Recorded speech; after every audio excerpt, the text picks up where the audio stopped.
Landing your first tech job can seem impossible because there's so much negative news out there and people telling you that it's one, too late, two, that AI has already taken over your developer job, or three, that maybe you just need the magical mix of technical skills or something like that to finally get a job offer.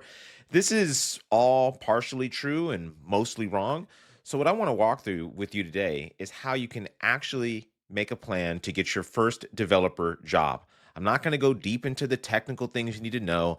I'm going to explain some basic concepts, things I've seen and learned, and patterns that are currently occurring in the industry based on my 10 years of experience as a software engineer in an industry where I currently work. I'm in the San Francisco Bay Area. I've been doing this for about 10 years.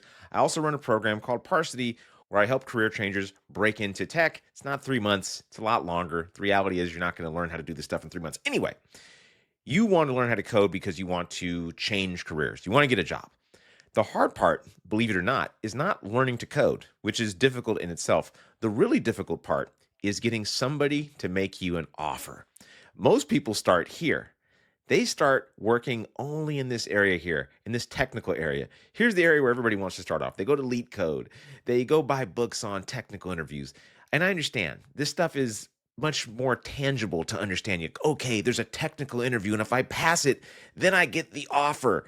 But they've skipped the pyramid. They've skipped the vibe pyramid they'll have to climb in order to get to that first job. So here's you. Nobody knows you exist. You're out on the internet and maybe you're spamming LinkedIn to try to get your first tech job. This is not a recipe for success, my friend. There's a much better way. First stage of this pyramid, right? The first block of the pyramid, visibility. If nobody knows who you are, you have to become visible. There's some very practical ways you can do this. Get to 500 connections on LinkedIn. It's a bit of a magic number, but then again, it's not. It basically connects you to everybody in the LinkedIn ecosystem. You can do this practically by getting like 10 connections a day. Go into the comments section of an industry leader, engineering managers, recruiters that are in tech. So you need to do some research, find these people, connect with them, connect with the people that are in their comments, which means they're likely active, and your feed will naturally start promoting you more tech people, tech jobs, tech stuff, which is what you want. You need to be visible. If you're a recruiter and you're looking for you, would you find you? Probably not. You probably have some sort of generic title like aspiring software developer, whatever. I'm not going to go into a whole LinkedIn thing here, a LinkedIn spiel, but you need to consider, if you found you and you didn't know you, would you trust you? Which is, of course, the next step.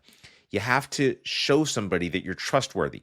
If you say, I am an aspiring junior developer who's currently working as a security guard with dreams of breaking into tech, that might sound good to your family and friends, but to a recruiter who's like, I get paid money if you accept this job, a lot of money, right? Big bucks. And you're saying, take a chance on me, recruiter. Like, hell no, I'm not taking a chance on you, buddy. Get the hell out of here. And so you are not coming across trustworthy, or more like a safe bet. So how do you do that? You come on strong. Put your sales hat on. If you've never done sales, read a book on sales. That actually might be one of the best things you could do as an early career developer, is understand that you are selling yourself. You are the product. The recruiters are basically the market. The companies out there are the market that are going to decide your value. You want to instill trust in them by showing them, hey, I'm a developer. Here's what I can do to help you. Why should I hire you? If you're a really small startup, maybe you should hire me because I'm junior. I'm going to come in there. I know these, technical skills, which really make sense at a startup, some really cutting edge stuff that people at the big old boring company, they don't know this stuff. They don't know how to use Prisma and Next.js and TypeScript and all this cool stuff I'm learning. They only know how to use Java and SQL, but not your startup. You're cool like me, right? And you're not paying that much either. So, hey, take a chance on me. This is the reality. You're a risky bet, and the startup's a risky bet. Two risks, match made in heaven. This is likely where you want to start your career, which leads me to tech. What do you need to know as far as tech? This is actually one of the smaller parts of the pyramid here. You can learn kind of whatever. I mean, within reason, right? Like at Parsity, we have a custom curriculum. We don't tell everybody, you must learn Python or Java, and this magical mix is going to make you a developer. No, you need to learn the fundamentals, the principles of building software, and then reach for the right tools. If you want to go back end, learn Node.js or Go or Python or maybe Java. We like to start with languages, frameworks, systems, concepts, technologies that are a little bit easier to understand, especially for earlier career people. Like we wouldn't maybe have you go into something like Rust, for example. That would be a really not great language to learn at first. So we usually start with something pretty simple and basic like JavaScript. Then we go into TypeScript. Then we say, okay, maybe you need to go into Python after that. Maybe you need to go into Golang after that. And then you can begin acquiring those technical skills. But the technical skills aren't going to be ultimately the thing that just gets you into the job. But we will talk about that because there is a caveat on that. So we'll put a pin in that one and come back to that one later because you can't just learn whatever you want. You can't learn COBOL or Fortran or Brain F. I can't say it on here, but Brain F UCK. You can't learn that because who the hell's going to hire for that? Finally, once the person sees you, they trust you, they see, okay, the tech kind of matches what we're looking for, you got to pass the vibe check. Does this person seem weird, right? Are they like, they got a blue sweatshirt on and a bald head talking into a microphone in their office? Guy's kind of weird. Maybe I don't want to hire him, right? Or maybe they see you say, oh, this guy has a nice little bow tie on and he looks like a professional.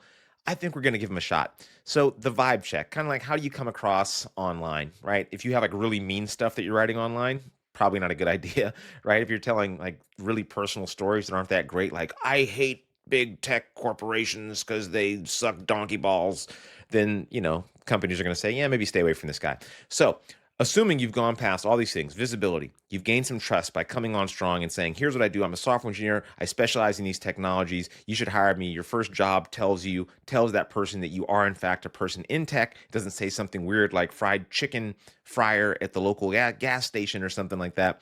You have all the right things in your pyramid. They finally pass the vibe check. And now, only now are you ready to finally get to the interview stage.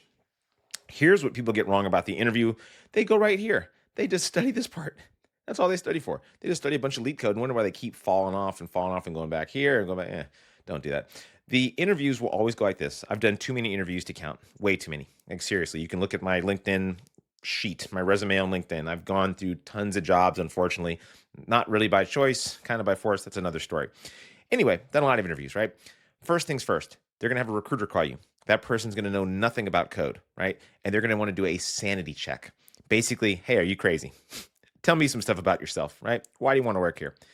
This is where a lot of people also drop off. They weren't prepared for the call. They didn't look up the company. They don't know what the company does. They don't know what the application was for. They don't even know if their tech stack matches at all. And at this point, the recruiter might not know either.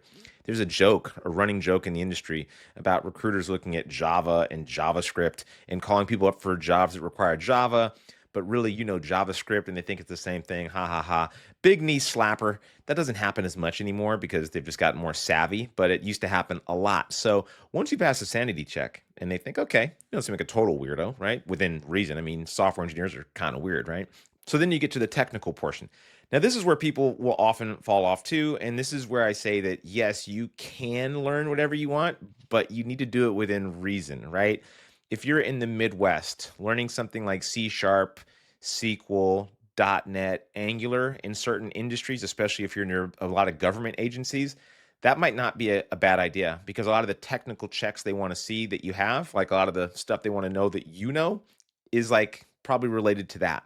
If you're on the coasts where I am, then knowing things like Node.js, React, TypeScript, Next.js, Vercel, like how to work with AI, these are things that we're looking for on the coast mostly. Like you're not probably going to find a lot of jobs for C# in the Bay Area. You're going to find mostly like JavaScript, TypeScript, Golang, Python, more modern software stuff that is more web friendly, I'd say. So that's kind of where you should go with what you study and what you learn.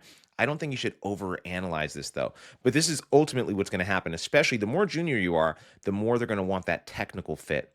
So this is important. So I think finding a tech stack that is pretty generic is your safest bet. So like React, Node, TypeScript, Next, Python, SQL, AWS, learning these fundamental things, this will help you across a variety of industries and help you go to all sorts of different companies that use these. You don't want to over-index on like a couple companies, like learning Rails in 2025. I'm like, if you like it, yeah, obviously learn it.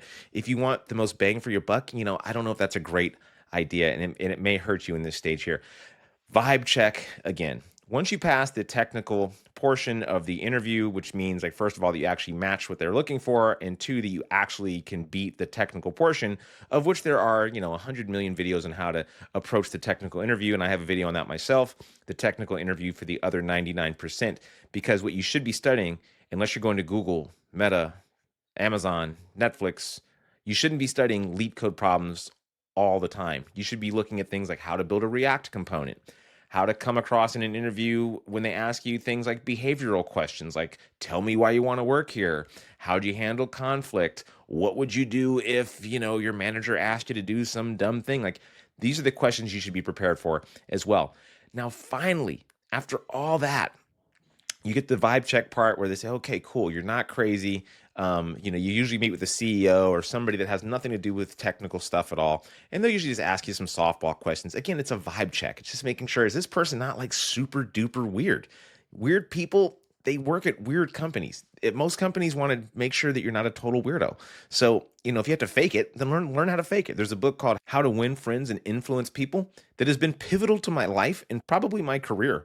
Honestly, like, sometimes I don't know how I come off. Maybe you don't like me, right? But I've practiced learning how to be likable. And maybe that's somewhat natural for me too. But there are things that I've learned to do, like ask people questions about themselves, try to talk less and have them wanting more when you're speaking to somebody in public. Try to look people in the eye, which is honestly not natural for me at all. I hate looking people in the eye, but I have to learn how to do these things in an interview. I also know during an interview, I want my background cleaned up.